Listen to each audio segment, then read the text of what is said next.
The off-road electric market has fired up, and here are some of the best toys you can buy right now. At number 7, the MXR. The MXR represents a strong progression in the electric bike world.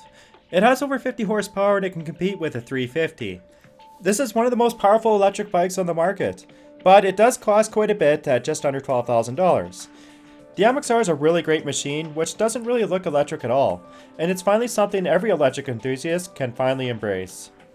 At number 6, the Luna Sur-RON. So as we all know, electric bikes are not really that cheap, but this one's really impressive at just under $3,500.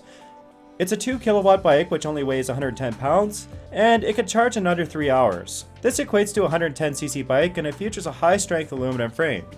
Now the Luna is not the most powerful thing in the world, but it will provide a lot of fun without denting your bank account. And that's a really rare thing right now for the electric bike world. At number 5, the LMX. Replacing the conventional dirt bike, the 161-H is an 8 kilowatt rotor which clocks in at just under 92 pounds. It takes about 3 hours to charge it and go over 40 miles, or around 2 hours on a charge. Now there are some figurative roadblocks in terms of making it road legal everywhere, but you can buy one right now for around $7,000. Just keep in mind that this is fully electric and it's not going to replace a YZ250 anytime soon. At number 4, the Kalk electric bike. This is an off-road bike which takes it one step up with a 15 kilowatt powertrain. The result is a 50 mile per hour bike which can imitate a few of its petrol competitors. Now the Kalk is a little bit heavier and it tips the scale at 155 pounds, but it provides 31 foot-pounds of torque which is extremely good for an electric dirt bike. More power also means more money, and this one's twice as much when compared to the lightweight LMX. At number 3, the lightweight EV4. We have seen a few hybrid quads emerging, but the EV4 is a pure electric ATV. It has two 1000 watt motors which can push the machine to over 20 miles per hour, but its range is just over 30 miles. Its one unique feature is that the front can tilt, kind of like those old trikes, but it also has an independent suspension for overcoming terrain. So in my opinion, the EV4 still has some ways to go, and I'll probably stick to my old 350, but it's a good start for the electric ATV market. At number 2, the TS2. An electric sled? Well, you have to be kidding, right? Well, Taiga has actually built a very impressive machine which can go to 0 to 60 miles per hour in under 3 seconds. It also has a range of 60 miles and naturally the battery lasts for an hour, but supposedly it can also charge in under 30 minutes. So I live in the wild north and this one interests me quite a bit, because there are some places where you can't snowmobile due to noise and pollution.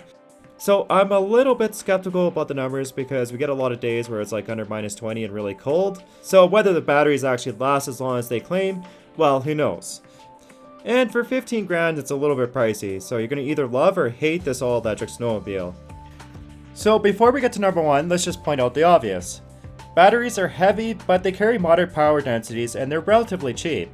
My prediction is that within 10 years, the electric vehicle market will undergo a complete revolution by replacing a battery with capacitors.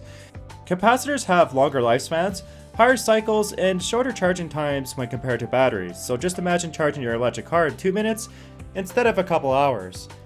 The only thing that batteries have a one-up right now on capacitors is that they have a higher power density.